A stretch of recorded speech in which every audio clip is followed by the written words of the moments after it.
नमस्कार, आप देख रहे हैं जस्ट इंडिया। मैं हूं आपके साथ काजल ठाकुर। खबरों की शुरुआत करेंगे, उससे पहले हेडलाइंस के प्रायोजक हैं आरोग्य मास्क लगाएं, कोरोना से सुरक्षित रहें। Holy Heart Super Speciality and Trauma Centre, Delhi bypass चौक, Rohtak. Oscar Super Speciality Hospital and Trauma Centre, रंश किया showroom in Rohtak and Bahadurgarh. Showroom पर आइए, टेस्ट ड्राइव ले और गाड़ी बुक कराइए।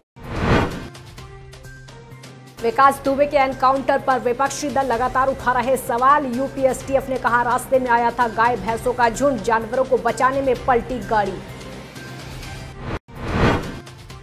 विकास दुबे के एनकाउंटर पर कांग्रेस महासचिव प्रियंका गांधी ने उठाए सवाल। कहा, सुप्रीम कोर्ट के सिटिंग जज मामले की जांच करे। सरकार ने उत्तर प्रदेश को अपराध प्रदेश में बदला। देश भर में अब तक मिले 8 लाख के करीब कोरोना संक्रमित। हरियाणा में संक्रमितों का आंकड़ा पहुंचा 19,741। 12 घंटों में मिले 372 नए मामले।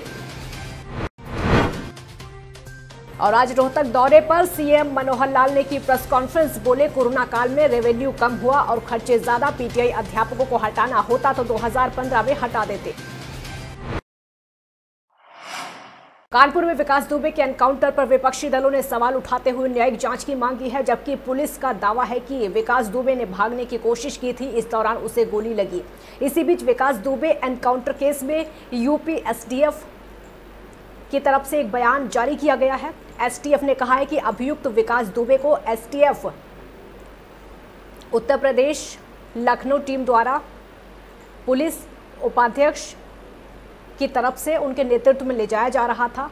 यात्रा के दौरान कानपुर नगर के सचेंडी थाना क्षेत्र के कन्हैया लाल अस्पताल के सामने पहुंचे थे तो अचानक गाय भैंसों का झुंड भागता हुआ मार्ग पर आ गया।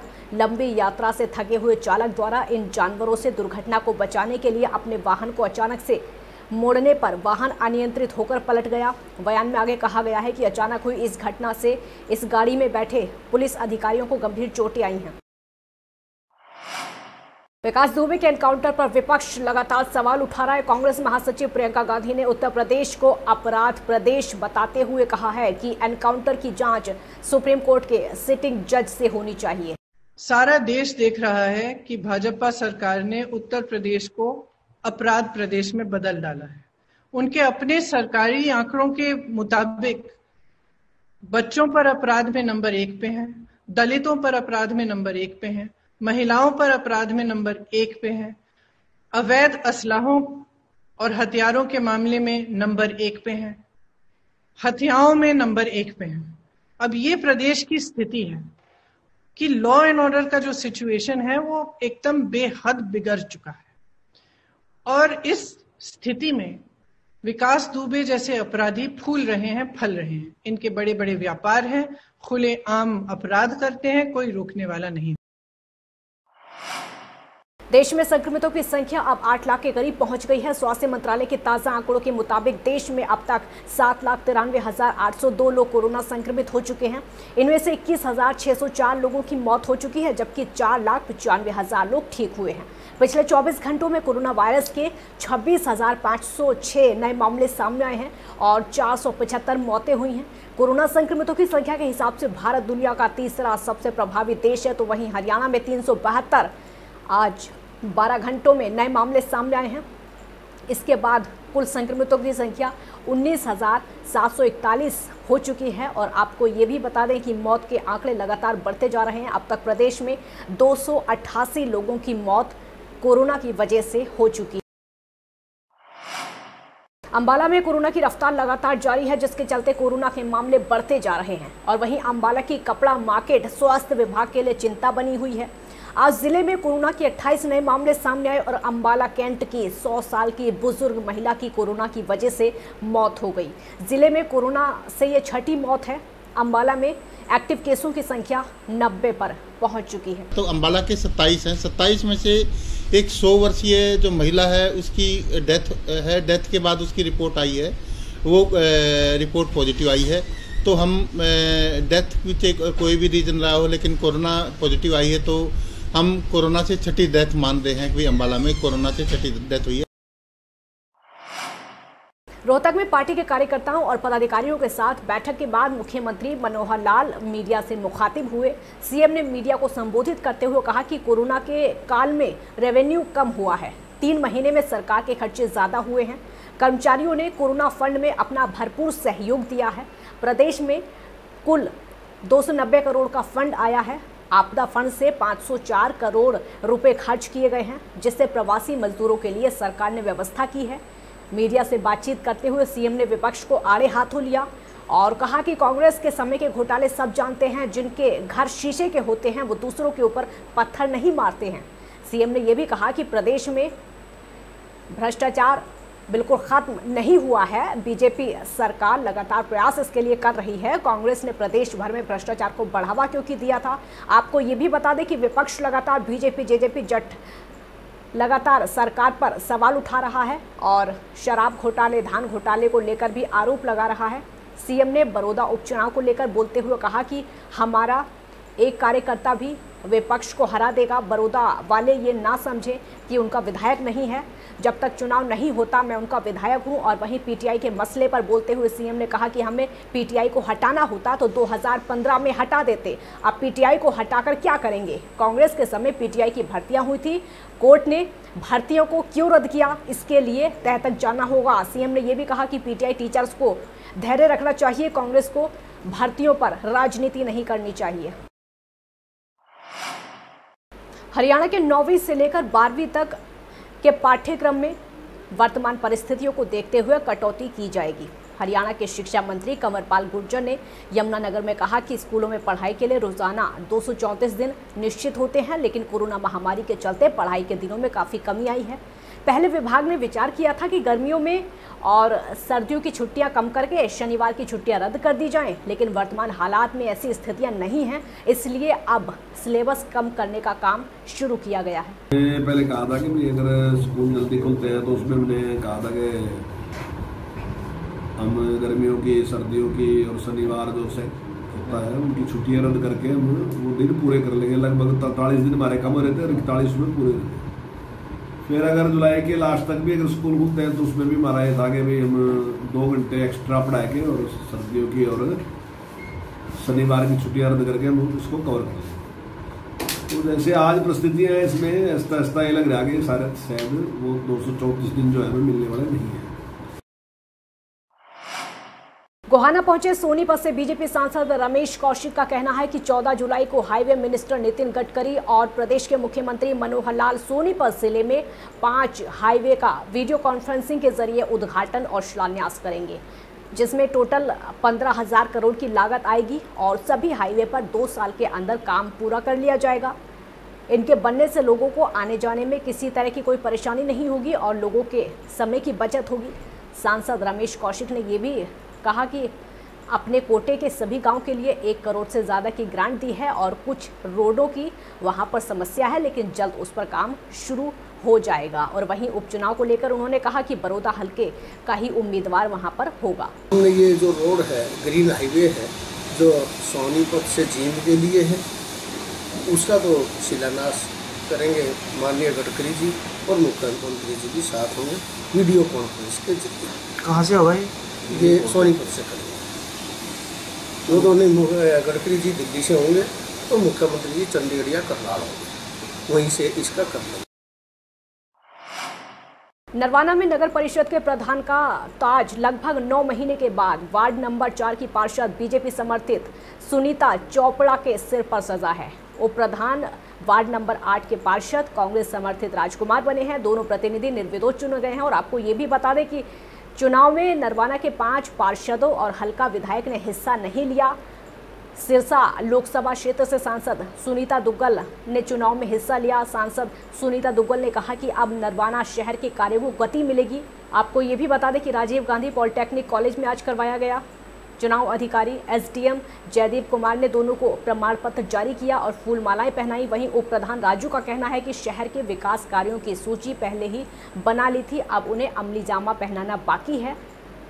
और वहीं विधायक कृष्ण मिड्ढा ने कहा कि नरवाना ही क्या, हरियाणा में पिछले कुछ साल पहले हाल कैसे थे, लेकिन आज मुख्यमंत्री के प्रयासों से जींद में लगातार विकास के काम हो रहे हैं। एक वोटर के तौर पर यहाँ पर आई थी और मुझे बड़ी खुशी है इस बात की कि प्रधान पद के लिए भी सुनीता जी का नाम जो है वो प्रपोज किया गया और सेकंड किया गया और कोई दूसरा नाम जो है प्रधान पद के लिए नहीं आया। और इसी तरह से राजकुमार जी का नाम जो है वो वाइस प्रेसिडेंट के लिए अनुमोदित किया गया और सेकंड भी किया गया और इसी तरह से वाइस प्रेसिडेंट के लिए भी कोई दूसरा नाम नहीं आया। तो बहुत आप सब लोगों को इस बात के लिए मुबारकबाद और बहुत खुशी की बात है कि निर्विरोध जो है नरवाना जिला परिषद के नगर परिषद के जो हैं प्रधान और उप प्रधान दोनों चुन लिए गए। हरियाणा में देख सकते हो कि जींद की स्थिति आज से 6-7 साल पीछे चले जाइए तो जो हालत थी आप देख सकते हो, लेकिन माननीय मुख्यमंत्री जी के प्रयासों से आज जींद के सराउंडिंग 3 ब्रिज बन रहे हैं और 700 करोड़ रुपए की लागत से आपका बाईपास कंप्लीट हो चुका है, 20 करोड़ रुपए की लागत से बस स्टैंड बन चुका है। इसी प्रकार से 6 हाईवे से जींद को जोड़ा जा रहा है। तो मुझे लगता है कि इतने समय में जो हरियाणा की हालत थी और इन 6 सालों में आप हरियाणा को देख सकते हैं, आपको हरियाणा एक अलग ही नजर आएगा। हिसाब से काम करेंगे, आगे भी पार्षद के हिसाब से काम करेंगे। सभी ये प्रधान पद और उप प्रधान पद का हम बढ़िया अच्छे तरीके से इस पद का प्रयोग करेंगे। इस कमेटी का गठन किसी प्रकार कोई पार्टीबाजी नहीं, किसी प्रकार का कोई आपस में द्वेष नहीं। व्यापारी प्रतिनिधियों की एक अहम बैठक आज हुई और आपको ये भी बता दें कि हरियाणा प्रदेश व्यापार मंडल के प्रांतीय अध्यक्ष और हरियाणा कॉन्फेड के पूर्व चेयरमैन बजरंग गर्ग की अध्यक्षता में भूना अनाज मंडी में बैठक हुई। इस बैठक में इस सेठी को गोली मारने और जान से मारने की धमकी देने के साथ ही राकेश कुमार सिंगला से दिन दहाड़े 10 लाख रुपए की फिरौती मांगने वाले अपराधियों को पुलिस द्वारा ना पकड़े जाने पर व्यापारियों में भारी आक्रोश है। व्यापार मंडल के प्रांतीय अध्यक्ष बजरंग गर्ग ने उपस्थित व्यापारियों को संबोधित करते हुए कहा कि प्रदेश में जंगल राज कायम है। प्रदेश में हर रोज व्यापारी, उद्योगपति और आम जनता के साथ लूटपाट, फिरौती, चोरी और हत्याओं की वारदातें लगातार हो रही हैं। सरकार ये सब तमाशा आंख मूंद कर देख रही है, जिसकी वजह से प्रदेश में व्यापारी और आम जनता अपनी जान माल की सुरक्षा के लिए भयभीत है। व्यापारी सेठी साहब के गोली मारने और जान से धमकी देने और हमारे साथी मंडी के व्यापारी राकेश सिंगला के यहाँ 10 लाख की फिरौती मांगने के विरोध के अंदर आज पूरे प्रदेश के व्यापारियों में बड़ी भारी नाराजगी है। आज व्यापारी अपनी जान माल की सुरक्षा के लिए पूरी तरह से भयभीत है और आपके सामने है आज हरियाणा के अंदर जंगल राज कायम है। जब तक ये भूना के अपराधियों को पुलिस प्रशासन द्वारा पकड़ा नहीं जाता, तब तक व्यापारियों का आंदोलन जारी रहेगा। पानीपत के लोहारी गांव में ग्रामीणों ने एक युवक की लाठी डंडों से जमकर पीटकर हत्या कर दी, जिससे उसकी मौके पर ही मौत हो गई। परिजनों ने आरोप लगाते हुए कहा है कि सरपंच के परिवार और अन्य लोगों ने पहले ही मर्डर की प्लानिंग कर रखी थी। इस राना विधानसभा हलके से विधायक बलवीर सिंह वाल्मीकि पर कार्रवाई में दखलंदाजी करने के आरोप लगाए गए हैं।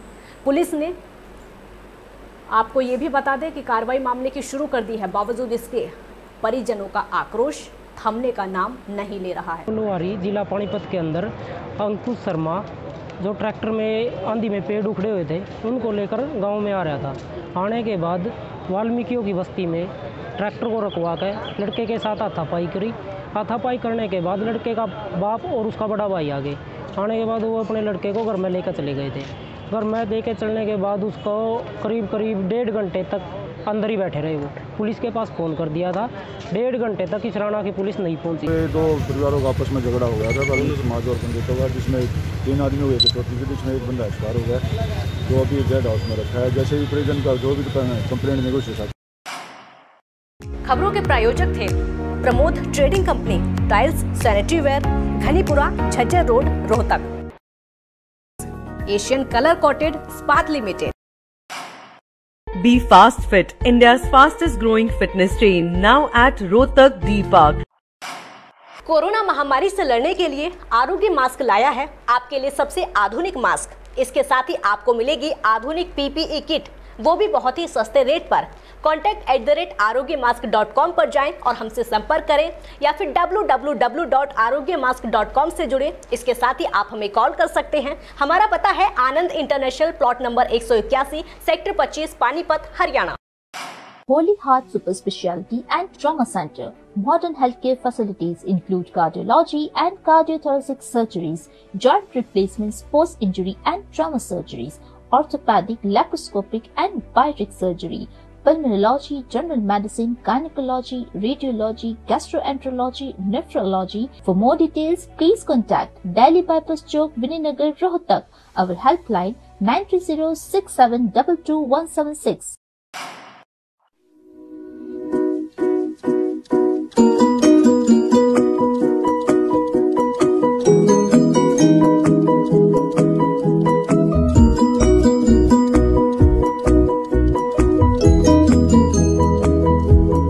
मेडिफिल इंटरनेशनल, 7 शीतल कॉम्प्लेक्स, सुभाष नगर, रोहतक।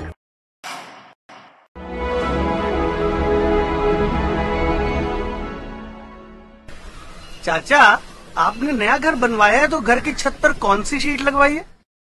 बेटा, मैंने अपने घर की छत पर एशियन शीट लगवाई है क्योंकि वो कभी न मिटने वाले ओरिजिनल निशान की चादरें हैं। साथ में ISI का चिन्ह, 5 साल की वारंटी के साथ साथ पैसों का सही मूल्य देने वाली वही इकलौती शीट्स हैं। क्योंकि नाम नहीं, पहचान जरूरी है। खबरों में फिलहाल इतना ही। देखते रहिए जस्ट इंडिया। नमस्कार।